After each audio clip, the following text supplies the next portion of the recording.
I think what Rudolf Steiner has to say is very important for these times, and he even said that it was the next 100 years from the date that he gave a lot of his lectures that were going to be a pivotal point for humanity. And that's why his lectures are still, I think, apt for today.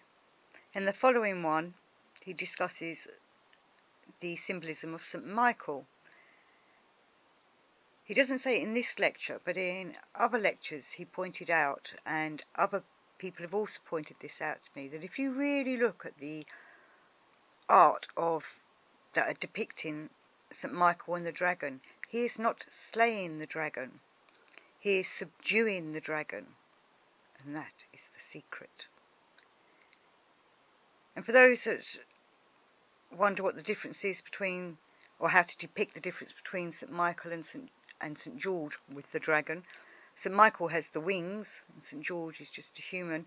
Sometimes St. George is shown slaying the dragon, which I wonder is a different symbolic meaning to it.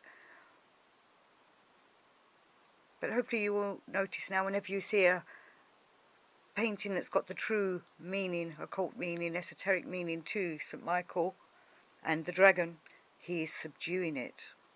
He's taken it under control. The following is readings from Rudolf Steiner from November 1917, given at Dornach. If you think back to what I indicated to you in this context, you will realise that there are numerous ways of making use of the streams that come from the spiritual world in order to cause harm here on the physical earth during the 5th post-Atlantean period. There are a whole host of opportunities for that, one of which I pointed out to you. I also said that it was necessary to stress that such knowledge needs to be taken into the consciousness of a number of souls, as that is part of the fundamental character of our age. The second half of the 19th century in particular was a very important time. I often described in this and other circles of our friends how 1841 was a year of crisis and a decisive year. Of course, one does not come to that conclusion if one merely looks at the events here in the physical world, but only by considering those events in connection with what takes place in the spiritual world. The year 1841 was indeed the crisis year that heralded the materialistic age. At that time a very specific battle was begun in the spiritual worlds, a battle waged by certain spirits of darkness, one could say, who belonged to the hierarchy of the angeli. These spirits fought this battle in the spiritual world until the autumn of 1879. They sought to achieve certain objectives, a whole range of objectives of which we will only mention one today. At the time, between 1841 and 1879, it was to be decided whether a certain amount of spiritual wisdom could be made to reach maturity up there in the spiritual world, so that from the last third of the 19th century onwards, this could gradually trickle down onto earth, i.e. into human souls, where it inspires spiritual knowledge of the kind that today we call the knowledge of spiritual science. Such knowledge has only been possible since the last third of the 19th century. The aim of these angeli spirits between 1841 and 1879 was to prevent this knowledge from reaching maturity in the spiritual world from where it was to trickle down. But these spirits lost the battle they had waged throughout these decades against the spirits of light. In fact, to a smaller extent, something took place in 1879 that has repeatedly taken place within the course of evolution, and which has always been expressed by a certain symbol: the victory of Michael, or St. George, over the dragon. In 1879, the dragon was also overcome in a certain realm. The dragon, in this case, are those angeli beings who aspired to achieve, but were unable to achieve what I have indicated. That is why they were cast out of the spiritual world into the realm of human beings in 1879. It was thus a fall of angeli beings out of the spiritual realm into the human realm, where they now wander among people. They are present here in that they send their forces into the thoughts, feelings and will impulses of human beings by variously inciting this, that or the other. They were not able to prevent, therein lies their losing of the battle, the arrival of the time in which spiritual knowledge trickles down. This spiritual knowledge is now here and will continue to develop further and further, enabling human beings to acquire the ability to see into and comprehend the spiritual world. But now these angeli beings have fallen to earth, they seek to pervert the course of what trickles down. Here on earth they want to guide that knowledge in false directions, robbing it of its good power and leading it into bad channels. In short, what they were unable to achieve with the help of the spirits over there, because they were cast out in 1879, they wish to achieve over here with the help of human beings. They are intent on destroying the good plan for the world, which consists of spreading among human beings at the appropriate time knowledge of how to control the masses, knowledge of birth, illness and death, and of other matters. Through premature spiritual births they intend to spread such knowledge before its time. As well as seeking to instigate other things, these spirits operate in the way I've just indicated. The only thing that helps human beings to counteract the influence of these Ahrimanic beings is awareness. I repeatedly pointed this out in the mystery dramas. Just recall the end of the last play. Against certain aims of Ahriman, the only thing of avail is to know that he is there. The fifth post-Atlantean age must develop to the point where many people, in a sense, speak to the Ahrimanic powers and beings in the way that Faust does. In thy nothing I hope to find thee all. They must acquire the habit of mind to look where the materialistic view sees nothing, and there to see the spiritual world.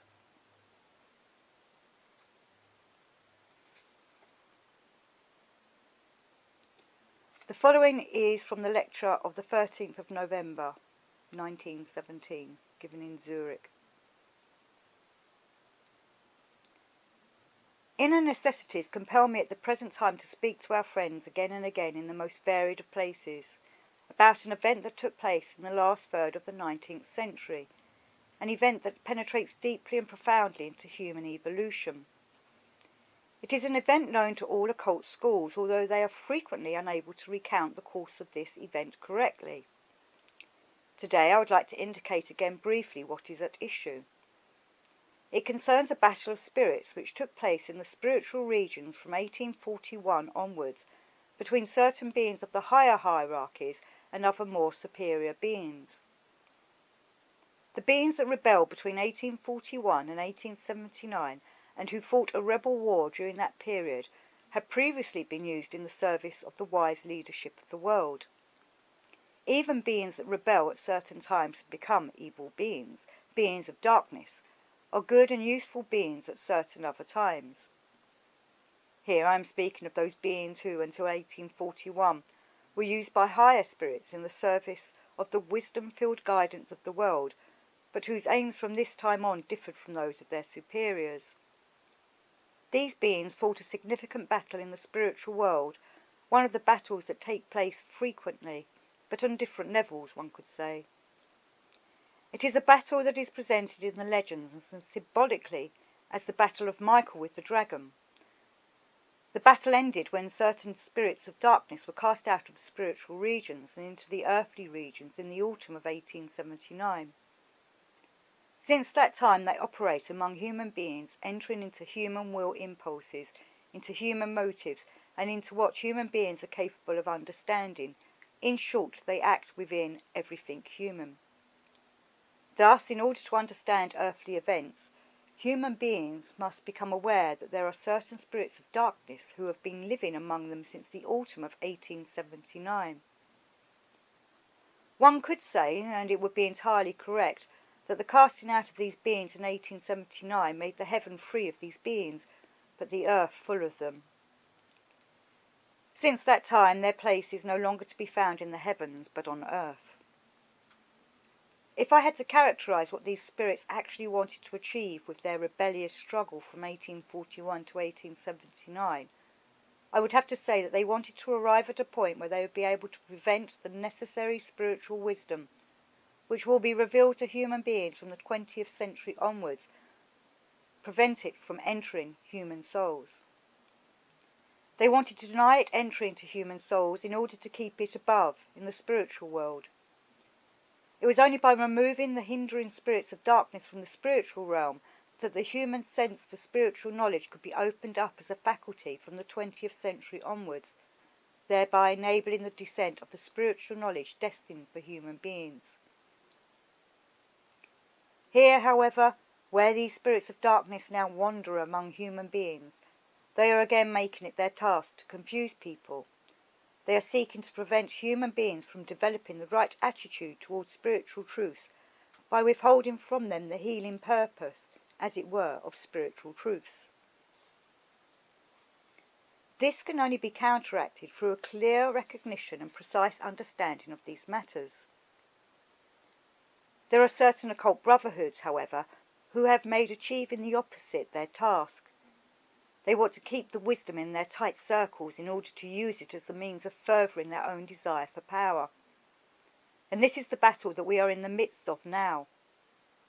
On the one hand, there is the necessity to guide humanity in the right way, so that human beings take up spiritual wisdom, while on the other, there are closed occult brotherhoods of a bad sort who do not want to let this wisdom spread among humanity. They want human beings to remain ignorant and stupid in relation to the spiritual world, so that those who are in the closed brotherhoods can carry out their machinations from there. The events of the present are thick with such machinations, and it will be to the detriment of humanity if human beings are not able to see that such machinations hold sway.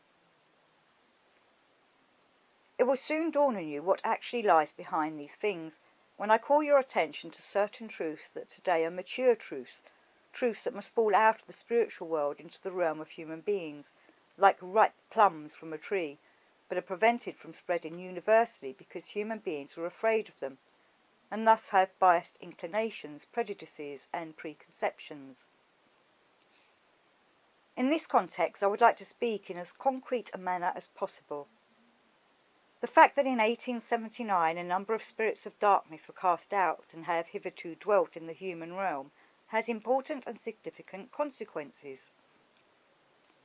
Above all, this fact has had the consequence that, since that time, thinking, clear thinking, has acquired much greater significance for human beings than was previously the case. There was never a previous time in the evolution of humanity in which one was forced to say, considering the inner evolutionary necessities, that clear thinking is now as necessary for maintaining physical life as eating and drinking. For if people think without clarity in these times in which we live, and in which humanity will continue to live in the future, then they will not be able to see in the right light those mature truths that are meant to fall from the spiritual world. Above all, human beings will not be able to comprehend the enormous, deep significance for the whole of human evolution of the mystery of Golgotha, the appearance of the Christ within the evolution of humanity. Many people speak of this Christ Jesus. The theology of today, however, actually tries to prevent one from speaking of the deeper purpose that the entire evolution of humanity on earth acquired through the mystery of Golgotha. Of course, what is to transpire through the mystery of Golgotha has only slowly and gradually come to pass, and it is only in this century that it has come to the fore in a very intense manner. In ancient times, there was still an old inheritance from the time when people had an atavistic inner life that was permeated by spirituality. It is only in our time that human beings, if they wish for it, must work to acquire spirituality for themselves. That is why certain specific phenomena have only made their appearance in our time, in fact only since 1879. Today our outer vision has become so coarse that these phenomena are actually only clearly visible if one casts the view of one's soul into the realm that human beings enter into after passing through the portal of death. After passing through death, souls that were born before 1879 arrive in the spiritual world in a different way to the way in which all souls will arrive that were born after 1879. What is at issue here is a deeply incisive event. This deeply incisive event will cause human beings in their souls to become increasingly similar to their thoughts to what they consider to be the knowledge they have acquired. For people today, this may seem a strange truth, but it is a truth nevertheless. The ability to see things in the right light, to perceive them with clear thoughts, with valid thoughts, with thoughts that are soaked in reality. That is what is important and essential. For example, if we view Darwinism correctly, in the way I tried to present it in yesterday's public lecture, then that is a good thing. However, if we consider Darwinism a basis for the only view of the world that is valid, if we believe that the only true view is that human beings descended from animals, and if we live with this thought within ourselves, I descended from the animals, I originate only from such forces that also create the animals, then this leads souls in the present to become similar to their own thought conceptions. This is important because when these souls have thrown off their physical bodies, they fall into the misfortune of having to see themselves as being similar to their own conceptions of themselves. If people believe here in the physical body that only animal forces were active in their evolution, then they will fashion for themselves a consciousness for the time after death that will cause them to see themselves as animals. For now that the character of the fifth post-Atlantean age has become manifest, following the event of 1879, the thoughts that human beings create for themselves serve the purpose of transforming human souls into these thoughts. That is why I claim that one does not need to have a particular liking for anthroposophically orientated spiritual science in order to choose to hold such views. One just needs to feel compassion for one's fellow human beings who need these thoughts. They need these thoughts because they are creative thoughts for the life of the soul, because human beings in future are destined to become what they consider themselves to be. This had to come about under the wisdom-filled guidance of the world's evolution, so that human beings can truly arrive at a full and free self-consciousness. On the one hand, the gods had to grant human beings the possibility of becoming their own creations, but in order for human beings to give themselves as their own creations a supersensible purpose, for them to find a purpose in what they make of themselves and give them eternal direction, Christ Jesus went through the mystery of Golgotha. And if one understands him in spiritual scientific terms, understands him in thought, then one finds the way to him, the way that leads from an animal nature to the divine. This truth is especially apparent to those who are able to cast the view of their soul into the world that human beings enter after death. Human beings who were born before 1879 still took a certain remnant with them that protects them from becoming purely what they were able to conceive themselves to be here. And for a long time into the future it will remain possible to protect human beings. These things are only gradually unfolding. It will remain possible to protect human beings from becoming merely what they imagine themselves to be. However, it is only possible through suffering, only if, to state the paradox, they are able to suffer themselves, suffer the unsatisfactory nature of their idea of the human being. Harmony within oneself, and at the same time an understanding that allows the human being to remain human after death, will only emerge if human beings become aware of their true relationship to the spiritual world here in the physical body. Today, those who shy away from acquiring any specific spiritual knowledge because of their materialistic views are, of course, nowhere near to accepting that in 1879 such a transformation came about. Nevertheless, it is necessary for this knowledge to be accepted. From this you can see that there is something that is becoming important and will become increasingly more important in future, and that is the spread of what exists in the way of spiritual knowledge here on earth. That is why the spirits of darkness, in order to promote their affairs, lay such great store by causing confusion among human beings, so that human beings do not reach the point where they are able to form the right thoughts here on earth, into which they will transform themselves after death. The human being must become what he thinks himself to be.